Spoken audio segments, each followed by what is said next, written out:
मेरे सभी पूर्वजों को मेरा सादर प्रणाम। ओम श्री गणेश देवताय नमः। ओम श्री कुल देवताय नमः। ओम श्री गुरु देवताय नमः। ओम सर्वश्री इष्ट देवताय नमः। शिव शरण दोस्तों, मैं हूँ कड़प्पा। फिर से आपके सामने हाजिर हूँ। मेरे धर्म कर्म चैनल में आप सभी का स्वागत है दोस्तों। दोस्तों, पंचांग आज का अभी आपके सामने प्रस्तुत करने जा रहा हूँ।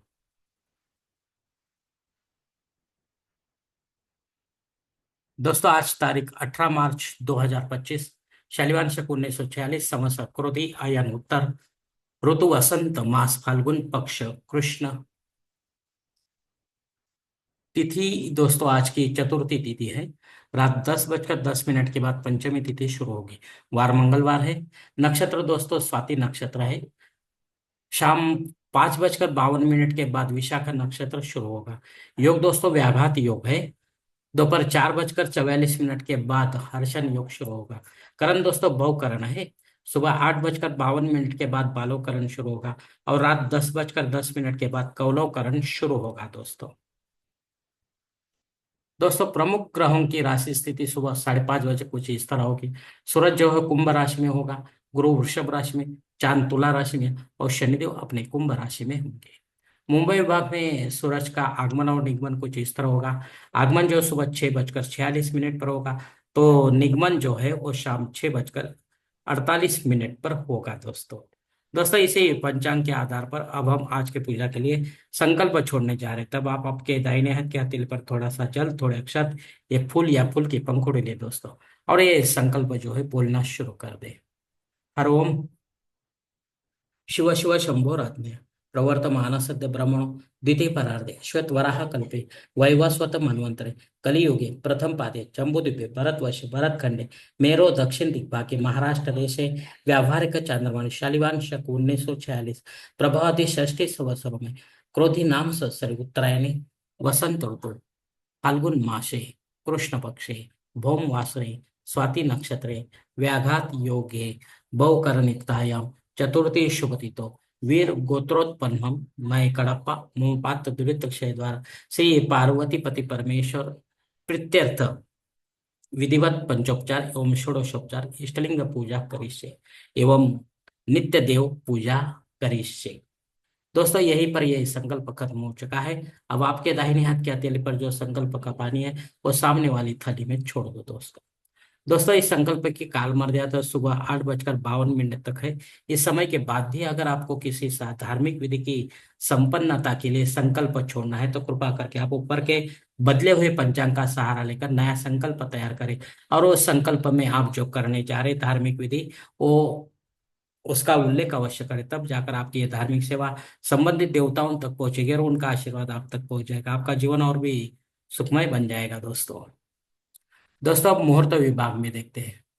इसमें धार्मिक विधि और उनके मुहूर्त काल कुछ इस प्रकार दिए गए हैं। सबसे पहले सगाई के लिए मुहूर्त दिया गया है तारीख 18, 20, 24, 25 और 26। गोद भराई के लिए मुहूर्त इस मास में अब नहीं है। नामकरण करने के लिए मुहूर्त दिया गया है तारीख 24 और 26। मुंडन करने के लिए मुहूर्त दिया गया है तारीख 26। गृह प्रवेश करने के लिए मुहूर्त दिया गया है तारीख 20, 24 और 26। अब मुहूर्त के दूसरे पार्ट में देखते हैं दोस्तों। दोस्तों, जनेऊ संस्कार के लिए और भूमि पूजन तथा पाया भरने के लिए इस मास में कोई मुहूर्त अब नहीं है दोस्तों। एक ही मुहूर्त है, इसमें आप शादी ब्याह, वास्तु शांति और देव मूर्ति की प्राण प्रतिष्ठा कर सकते हैं। दिनांक तारीख जो है 26 तारीख। ये तीनों विधि इस तारीख में आप संपन्न कर सकते हैं। प्राण प्रतिष्ठा में आप सभी देवी देवताओं की मूर्ति की प्राण प्रतिष्ठा कर सकते हैं, चाहे घर पर करें या मंदिर में करें। घर पर अगर करना है तो आपको पंडित के माध्यम से कोई नियम कुछ घर के लिए है जो वो जानने आपको जरूरी है। क्योंकि प्राण प्रतिष्ठित मूर्ति होने के बाद दूसरे दिन से उस मूर्ति पर संबंधित देवताओं का अभिषेक लेना जरूरी होता है। अगर आप अभिषेक नहीं लेंगे तो फिर प्राण प्रतिष्ठित मूर्ति भी एक दिन खंडित मान ली जाती है। जब तक अभिषेक करेंगे तब तक वो ठीक रहती है, जागरूक रहती है। लेकिन अभिषेक बंद हो जाएगा तो मूर्ति बेजान होती है दोस्तों। इसलिए आपको वो आशीर्वाद देने के लिए लायक नहीं रहती, फिर उसे खंडित मारकर एक दिन उसका विसर्जन जरूर करना पड़ता है दोस्तों। दोस्तों, मंदिर में जो होता है वो पंडित के माध्यम से पूजा अर्चा विधिवत होती है, अभिषेक युक्त होती है, दो कालती काल में होती है दोस्तों। इसके लिए वहाँ की मूर्ति जो होती है वो जागरूक रहती है। हम जैसे ही मंदिर में प्रवेश करते हैं तो हमें प्रसन्नता लगती है, और वो मूर्ति भी हमें प्रसन्न लगती है दोस्तों। हमारे कुछ मनोकामने भी मूर्ति हमारे पूरी करती है दोस्तों। इसके लिए ये अभिषेक का महत्व बहुत ही ज्यादा है दोस्तों। उसके बिना, मूर्ति के बिना अभिषेक, और अभिषेक के बिना मूर्ति नहीं हो सकती दोस्तों। ये ध्यान में रखो दोस्तों। दोस्तों, ऊपर दिए गए कुछ मुहूर्तों में समय की पाबंदी हो सकती है।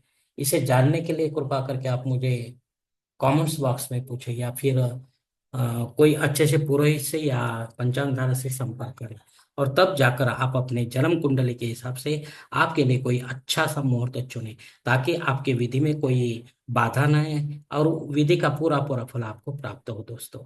और अगर ऐसा मुहूर्त आपको नहीं मिल रहा है तो फिर आप खुद होके या पंडित के माध्यम से नया कोई मुहूर्त निर्माण करने की कोशिश ना करो, क्योंकि वो मुहूर्त मुहूर्त नहीं होगा तो आपको उसका कुछ भी फायदा नहीं होगा दोस्तों। ये ख्याल में रखो। दोस्तों, पंचांग में दी गई और कुछ महत्वपूर्ण जो जानकारी है वो अब हम देखते हैं। पंचांग शुद्धि नहीं है दोस्तों। दिन विशेष में दोस्तों शाम 5:52 से लेकर 10:10 तक रात को घबाड़ योग है। ये घबाड़ योग बहुत ही शुभ योग होता है दोस्तों। इसमें जो भी काम करेंगे उसमें आपको दुगुना तिगुना फायदा हो सकता है, ज्यादा भी हो सकता है। तो इसका अनुभव आप जरूर ले दोस्तों। इसके बाद दग्ध योग शुरू होता है। तो ये दग्ध योग जनन शांति के संबंध में, जो भी बालक पैदा होगा इस समय में आपको उसकी जनन शांति 12वें दिन उसके घर पर करनी होती है दोस्तों, विधिवत पंडित के माध्यम से। तब जाकर उसके बच्चे के जीवन की जो अनहोनी होती है वो टल जाती है दोस्तों। और अगर आप इस समय नहीं करेंगे 12वें दिन तो आगे चलकर मुहूर्त निकालना पड़ता है, और पंचांग बदल जाएगा तो हम सब भूल जाते हैं दोस्तों। इस कारण आपको ये बहुत ही समझदारी से आपको ये जनन शांति करनी है दोस्तों, पंडित के माध्यम से विधिवत। दोस्तों, चतुर्थी श्राद्ध कर्म है। अगर चतुर्थी तिथि पर आपके कोई पूर्वज आपको छोड़कर परलोक सिधार गए हैं तो उनके नाम से आपको पिंडदान युक्त श्राद्ध कर्म करना जरूरी है। चाहे घर पर करे या तीर्थ क्षेत्र में करे, लेकिन पंडित के माध्यम से विधिवत करे और अपराह्न काल में करे। तब जाकर आपकी एक पितर सेवा आपके पितरों तक पहुंचेगी और उनका आशीर्वाद आप तक पहुंच जाएगा। आपका जीवन और भी सुखमय बन जाएगा दोस्तों। दोस्तों, अग्नि धरती पर हाजिर है, इसलिए आपको नया कोई यदि नया कर्मकांड शुरू करना हो, छोटा हो या बड़ा, तो आप शुरू कर सकते हैं, लेकिन आगे जाकर वो बंद हो जाएगा तो आपको दोष भी लग सकता है। इसलिए आपको सावधानी से काम लेना है दोस्तों। राहु काल दोपहर 3 बजे से लेकर 4:30 बजे तक है। इस काल में राहु अत्यंत प्रभावी होने के कारण अपने काम जो होते हैं वो बिगड़ जाते हैं दोस्तों। रेगुलर है तो कोई बात नहीं, लेकिन विशेष कोई काम हो तो वो बिगड़ सकता है दोस्तों। इसलिए आपको और कोई समय चुनना होगा अपने काम के लिए, ताकि आपके काम में आपको यश की प्राप्ति हो दोस्तों। दोस्तों, प्रमुख गोचर वक्री ग्रह में शुक्र ग्रह 2 तारीख से वक्री हो गया है। तो ये वक्री ग्रह आपको फल कैसा देगा, तो जैसे आपके कुंडली से, जन्म कुंडली से संबंधित है उसी प्रकार वो फल प्रदान करेगा। चाहे फिर वो शुभाशुभ हो सकता है या मिश्र शुभ का हो सकता है। अधिक जानकारी के लिए आपको नजदीकी ज्योतिष से मिलना होगा दोस्तों। और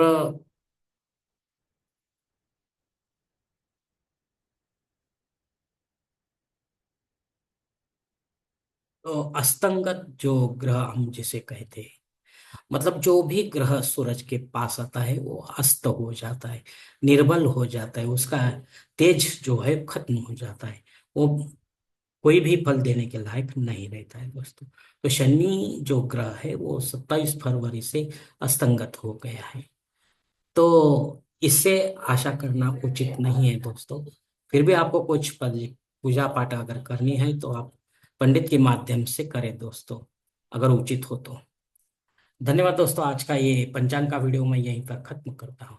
अगर आप मेरे विचारों से सहमत है तो कृपा करके मेरा धर्म कर्म चैनल सब्सक्राइब करो, लाइक करो, आपके मित्र परिवार के साथ शेयर करो, और कमेंट्स बॉक्स में आप अपना राय जरूर दे दोस्तों। और मेरा अगला वीडियो आप तक पहुंचने के लिए बेल बटन को अवश्य दबाएं। धन्यवाद दोस्तों।